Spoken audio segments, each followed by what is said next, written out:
સેવાશ્રમ road વેપારી મિત્ર મંડળ દ્વારા સુંદરકાંડના પાઠનું આયોજન કરાયું।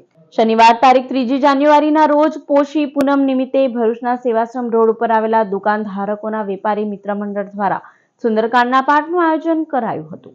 જિગ્નેશ પંચોલી દ્વારા સુંદરકાંડનું પઠન કરવામાં આવ્યું હતું, જે બાદ યોજાયેલ મહાઆરતીમાં મોટી સંખ્યામાં વેપારી મિત્રો પરિવાર સાથે જોડાયા હતા।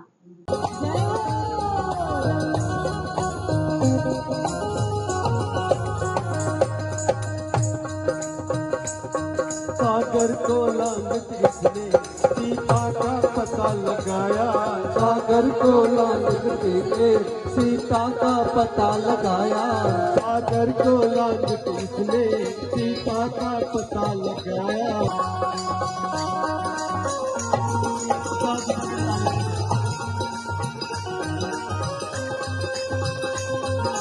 जय श्री राम।